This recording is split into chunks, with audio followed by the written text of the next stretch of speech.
Hola, ¿cómo están? Gusto saludarlos.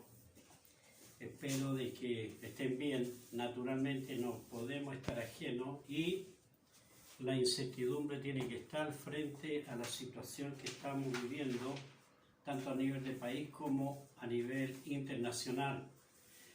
Así que debemos de tomar todas las precauciones del caso para poder enfrentar esto de la mejor manera posible y esperar con confianza y fe de que ya va a pasar todo. Secuelas van a quedar, grandes secuelas, pero bueno, Dios permita que la recuperación sea buena después y los que estamos vivos, sigamos vivos. Y naturalmente con las capacidades intelectuales y espirituales vigentes, a fin de que podamos ser entes que podamos todavía servir para aquellos que nos rodean. Bien, quiero aprovechar de una manera ahora bien generalizada, ver algunos conceptos generales de la operación renta y un poquito del IVA también, porque como le envié el trabajo de investigación, mi deseo es que vayamos, a ustedes, vayan dominando conceptos generales y a medida que vaya pasando el tiempo ir aplicar la práctica en lo que vamos aprendiendo, ¿no? Es bonito crecer, es bonito aprender, es bonito decir hoy día he aprendido algo que ayer no sabía y eso es motivo de satisfacción. Así que con la bendición del Altísimo continuaremos, ¿no?, con nuestra labor de este año. Espero que se vean bien los conceptos que quiero que analicemos. Vamos a ver no ejercicios, sino que teóricamente comprendiendo la finalidad de algunos de estos conceptos que son importantes en el mundo de los tributos o de los impuestos, especialmente en nuestro país. Bueno, vamos a ir a nuestra clase que yo la llamo como un tutorial teórico, pero a su vez práctico para tratar de comprender y vamos a ver todos estos conceptos que de alguna manera ustedes van a tener que quizás profundizar más, ¿no? En primer lugar, nosotros tenemos en la ley de la renta, ingreso no renta. Cuando hablamos de renta, estamos hablando de algo que es reconocido por la ley que está sujeto a impuestos. Pero aquí dice ingresos no renta.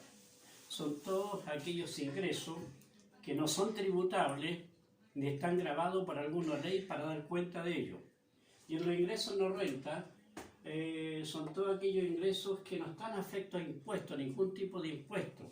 Mencionamos algunos de ellos: la colación, la movilización, el familiar, estas pensiones de alimentación, sentencias que los tribunales han determinado para ir en ayuda de aquellos que se han separado y han dejado a la esposa y hay que dejarle cierta cantidad de dinero, ingresos no renta, ¿no? También son ingresos no renta las indemnizaciones. Por ejemplo, imagínate tú que a ti te levantan, no sé, te trataron de ladrón o cualquier cosa que bajó tu autoestima, te trajo problemas emocionales, enfermedades, etc. Y con testigo tú demanda a la persona. Y el tribunal dice, bueno, aquí tiene que haber una indemnización por daño moral. Entonces, esa plata que te paguen a ti es un ingreso no renta. No renta. Ahora, hay varios tipos de indemnización que también son ingresos no renta. Por ejemplo, imagínate tú que a ti te han provocado un perjuicio en una maquinaria, y tú la tienes asegurada, esa maquinaria, la tienes asegurada. Y supongamos que la maquinaria contablemente vale 2 millones de pesos. Entonces te indemnizan y te dan los 2 millones de pesos. Esos 2 millones de ingresos no renta porque están resarciendo un recurso que tú tenías que fue fuera de tu voluntad, fue robado, quemado, un acto terrorista. Pero sin embargo, imagínate que te dan a ti 2.400.000 pesos superior al valor contable, los 400.000 pesos e ingreso renta. ¿Por qué? Porque fue superior a la indemnización que tenían que darte.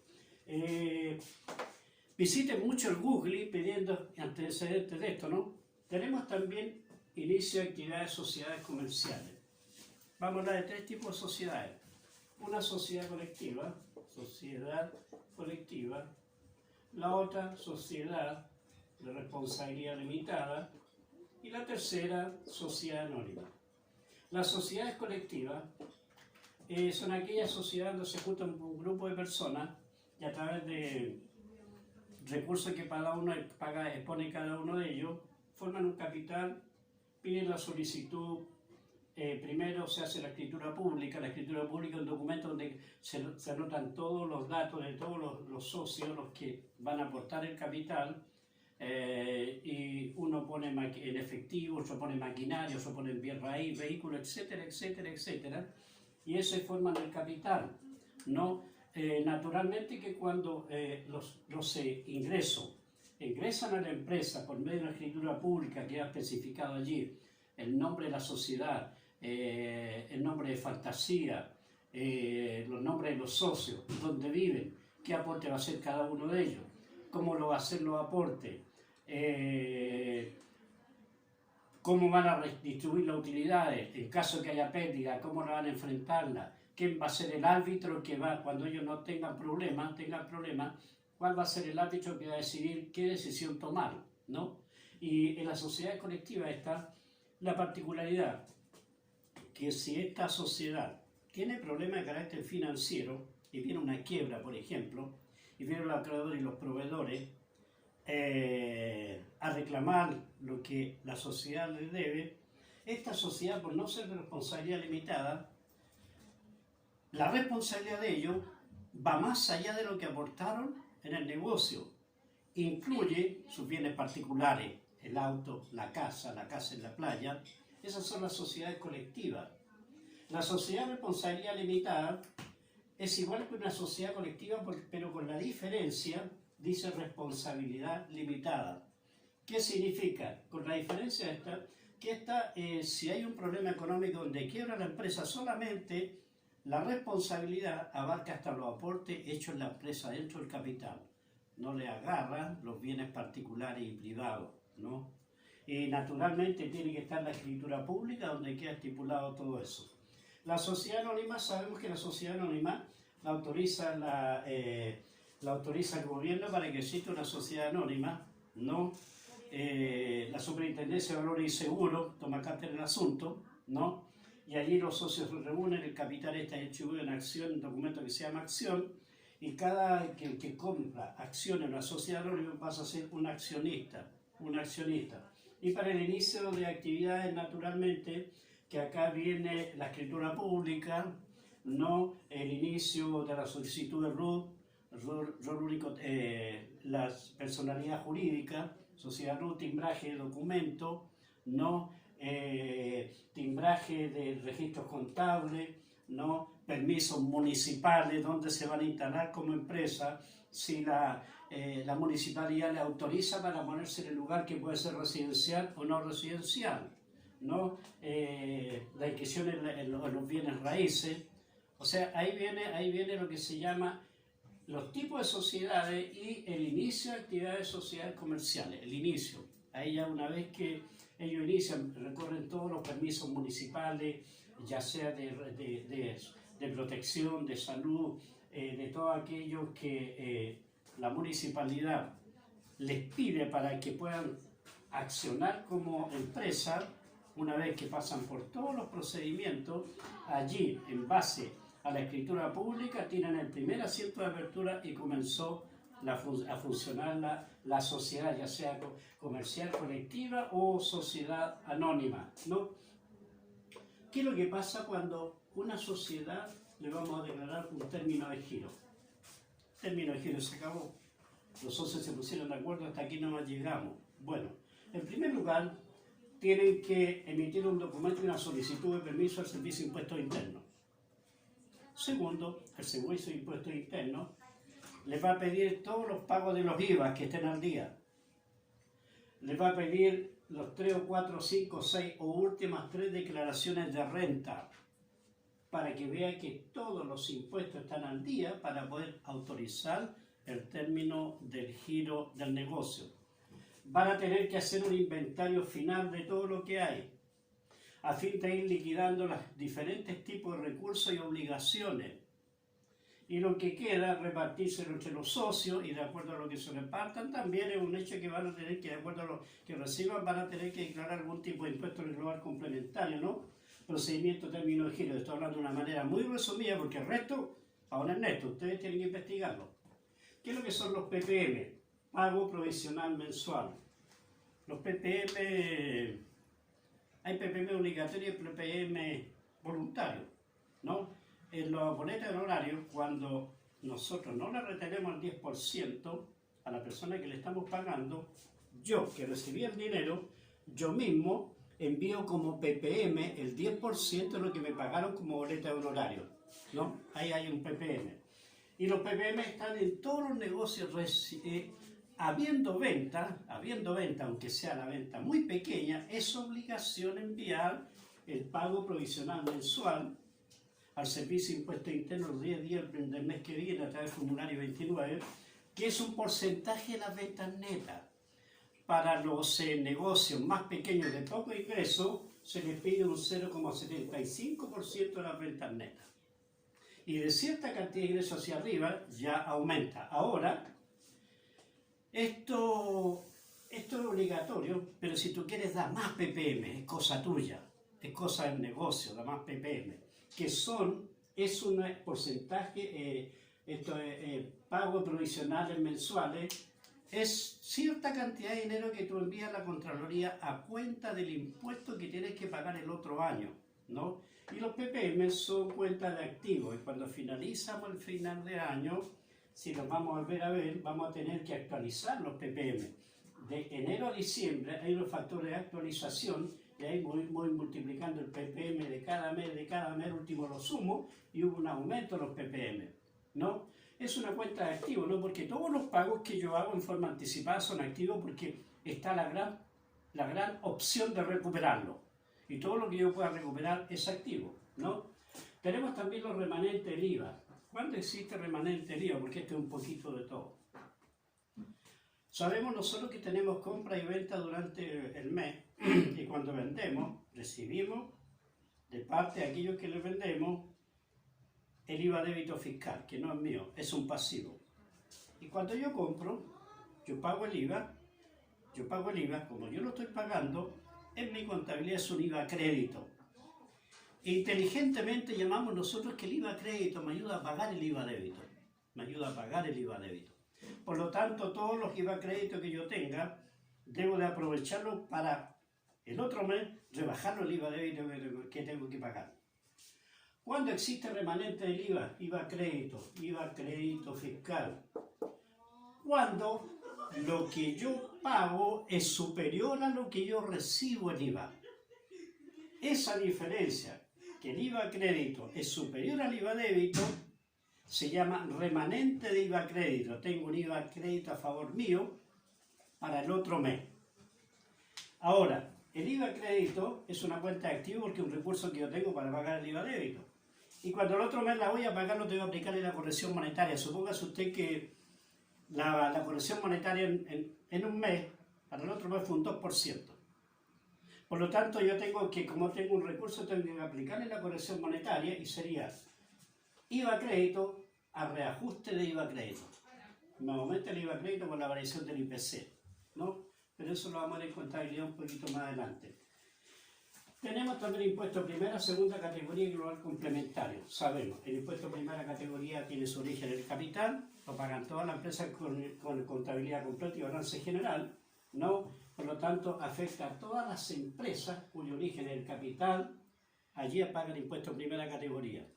El impuesto primera categoría es de acuerdo a las utilidades que haya tenido la empresa, que este año ya para el otro año, de acuerdo a la reforma o actualización de la reforma tributaria, la empresa, de acuerdo a su ingreso, pueden pagar un impuesto primera categoría de un 25% de las utilidades o pueden pagar un 27% dependiendo del tipo de empresa.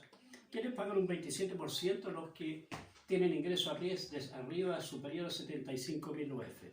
Y los que pagan un 25% inferior a las 75.000 UF, eso paga un 25% de la utilidad. Segunda categoría tiene su origen en el trabajo. ¿Y a quién afecta? A todos los trabajadores dependientes, sueldos, pensiones, todos los trabajadores que cumplen una función, qué sé yo, en minería, en agricultura, los que trabajan en transporte, que reciben un sueldo, los pescan impuestos de segunda categoría, que se determina a través, ustedes tienen una tablita mensual donde hay 8 tramos y lo determinamos a través de los tramos, ¿no? Si la persona ganó mensualmente, supóngase usted, estamos hablando del impuesto, hablemos del impuesto anual. Si la persona ganó durante el año 12 millones de pesos, ubicamos en qué tramo está en la tabla anual, no mensual. Ubicamos el tramo, tomamos los 12 millones de pesos, lo multiplicamos por el factor, le hacemos la rebaja y ahí aparece lo que va a pagar el de impuestos. Es distinto al impuesto de primera categoría porque está de acuerdo a los ingresos. Me parece que la persona si gana mensualmente, por ejemplo, 680.000 pesos, me parece que de allí hacia arriba paga impuestos, si gana menos no paga impuestos, está exento, ¿no? Y el global complementario, ahí engloba todos los que ganan dinero, ya sean dueños de empresa, socios, accionistas, honorarios, sueldo, renta de capitales mobiliarios, rentas presuntas, que está en la línea 1 a la 10, ¿no? Claro, aquí entra bajo la norma de primera y segunda categoría en global complementario. ¿Por qué? Porque un dueño de empresa, un socio, un accionista, una sociedad anónima, él, fuera de pagar el impuesto de primera categoría, acá, él también, por lo que retiró, tiene que declararlo como persona individual, aparte de la empresa. Por lo que él retiró o lo que le correspondió por participación o los dividendos que recibió de una sociedad anónima. Entonces, fuera de la empresa, en forma individual, él declara, allí en la línea puede ser la línea 1 o la línea 2, ¿no? Y va a la tabla anual. Ya no es fijo, es de acuerdo a lo que él recibió o retiró. Se le aplica la tabla y ahí paga el impuesto individual. En el global complementario igual pasa con los sueldos, los honorarios, los retiros, los dividendos, renta por bienes capitales mobiliarios, los que tienen inversiones en qué sé yo, en el ámbito financiero, los bancos, allí ya ellos están obligados a declarar el global complementario. También están los gastos rechazados, que lo vamos a ver más adelante. Tenemos también qué es lo que son los gastos necesarios para producir la renta. Esto está en el artículo 31 de la ley de la renta, que ahora le dieron otro título, ¿no? La reforma tributaria ahora puso como gastos necesarios, que se está seguro que van a provocar aumento o rentabilidad de la empresa, los gastos necesarios. O sea, para que una empresa funcione, dice, yo puedo ganar dinero, puedo lograr rentabilidad siempre y cuando yo pague, qué sé yo, la luz, el teléfono, los sueldos, los gastos de mantención, ¿no? Viático, qué sé yo, mejorar la infraestructura, ¿no? Entonces, esos son los gastos necesarios que son fundamentales para que la empresa logre tener rentabilidad en su gestión comercial, ¿no? Los registros de compra y venta.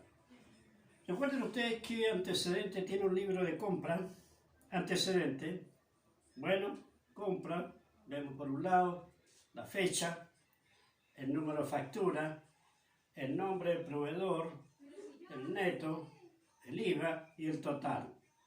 Esos son los antecedentes que tiene el libro de compra. Naturalmente, que si queremos tener datos adicionales, consultamos al Servicio de Impuestos Internos y nos autoriza, y si quiere, no es necesario, agregamos otro antecedente. El libro de venta.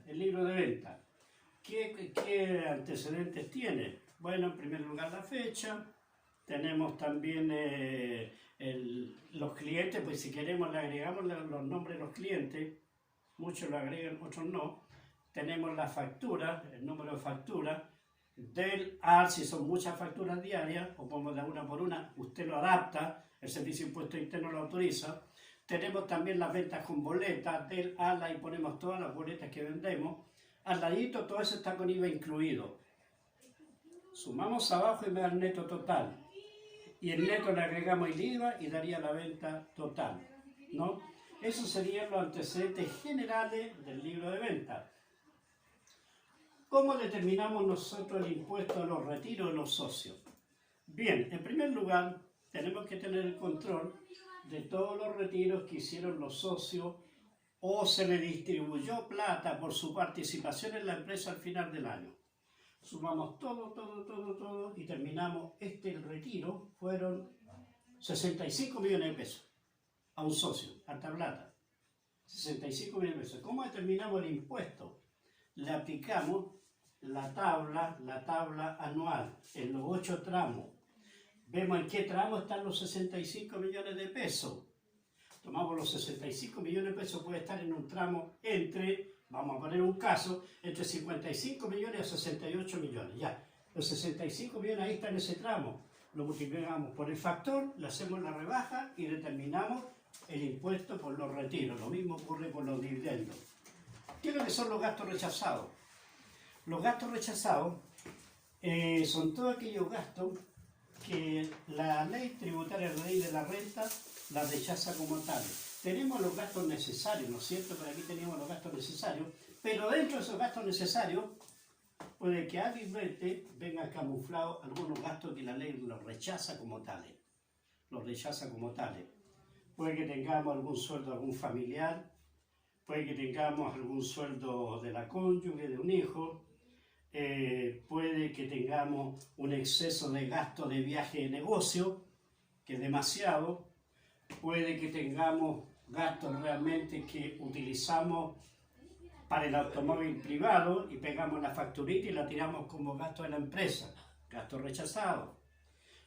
Siempre para fin de año las empresas dan algunos paquetitos de regalo para los trabajadores. Ese gasto, si no tiene un límite equilibrado y va más allá, ese resto es un gasto rechazado. En la empresa también hay el cafecito. Tenemos cafecito, canapé, un sanguchito para los trabajadores, ¿no?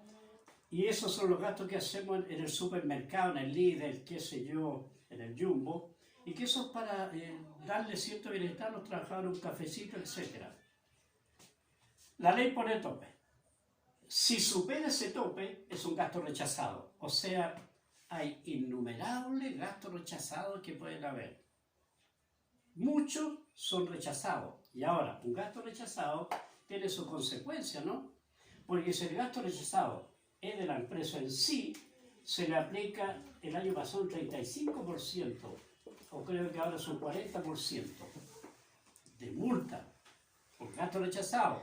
Pero si es un socio individual, se le agrega en los retiros, y se le agrega, y de agregárselo a los retiros para que pague más impuestos, por ese gasto rechazado se le da una multita de un 10%.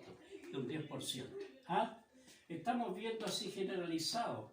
¿Qué es lo que es la renta presunta? La renta presunta, lo habíamos visto, son aquellas rentas que se presume que determinada entidad ha ganado. Por ejemplo, en la renta presunta tenemos los transportes, los bienes raíces agrícolas y no agrícolas y la minería. Porque los transportes, de acuerdo a ciertos antecedentes, ellos pagan el 10% del avalúo, o sea, es la base imponible, el 10% del avalúo de cada vehículo. Y si el vehículo tiene, por ejemplo, según hace un camión y atrás tiene eso de segunda que se le agrega para carga, eso también se le toma el 10%, ¿no? Por lo tanto, en los transportes, la renta presunta se presume que ellos deben, la base imponible es un 10% del valor del vehículo.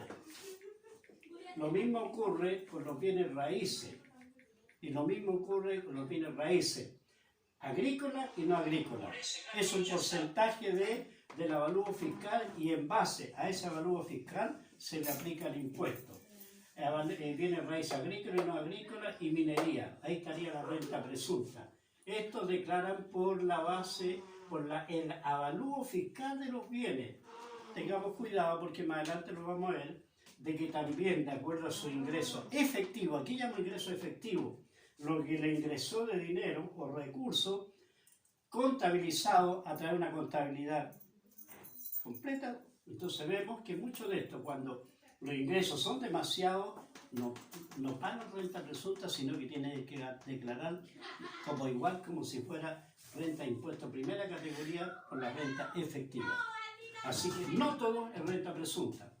¿Cómo determinamos el impuesto primera categoría ahora? El impuesto primera categoría lo determinamos, las estipulaciones están en el artículo 29 al 33 de la Ley de Impuesto a la Renta. El artículo 29, voy a borrarle aquí para poder explicarle un poquitito más.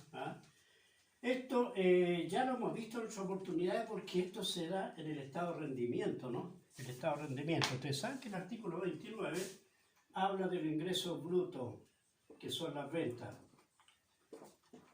El artículo 30 habla del costo, lo que me costó a mí la mercadería para poderla vender a este precio, que esto se llama costo de venta. Ahí le da el margen. El artículo 31 habla de los gastos necesarios, menos gastos necesarios para producir la renta. Y eso me da a mí, venta menos costo, me dio el margen. Voy a borrarle aquí y voy a poner medio el margen.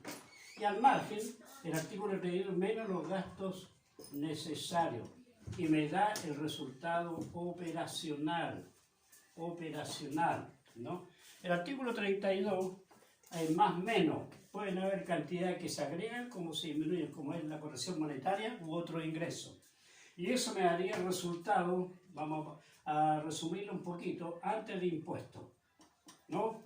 Y al resultado antes de impuestos le aplicamos el porcentaje, que es un 25%, suponiendo que una empresa que tiene ingresos menos de 75.000 UF y nos daría el impuesto.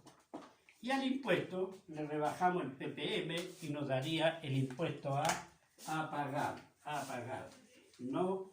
Yo le hago esta clasecita así rápido porque necesitamos realmente ir dominando todo esto de una manera más normal, de tal manera que ustedes lo hablen en forma espontánea después, ¿no? Tenemos que ir avanzando de a poquito y las consultas que tengamos, el trabajo de investigación, ustedes me mandan por el correo la consulta que tengan y lo que yo les pido que en el Google o ustedes pregunten todas estas cositas que están acá para poder reforzarlo, y lo que me interesa es que vayamos aprendiendo y dominando la parte conceptual y también lentamente ir sabiendo aplicar los procedimientos de tal manera cuando yo escuche alguno de estos conceptos, yo sé de qué me están hablando. Bien, muchachos, estamos preocupados, hay que cuidarse, estamos en un periodo de riesgo, así que deseo grandes bendiciones para ustedes, con mamá y papá al ladito, hermanos, no, cuídense, oremos bastante para que Dios nos dé su bendición, a fin de que aleje esta pandemia en nuestros hogares, y oramos también por aquellos que, siendo alumnos o apoderados, pueden estar infectados por esto. Le pedimos a Dios que le ayude a aliviar la carga y le elimine luego esta situación que realmente es lamentable. Oramos por el colegio, por todos los que trabajamos allá, por los dueños, por todos los que tenemos cierta participación en él. Que el Señor nos cuide, nos acompañe, nos cuide como familia y en un futuro no muy lejano podamos estar nuevamente todos juntos. Muchas bendiciones, que estén muy bien.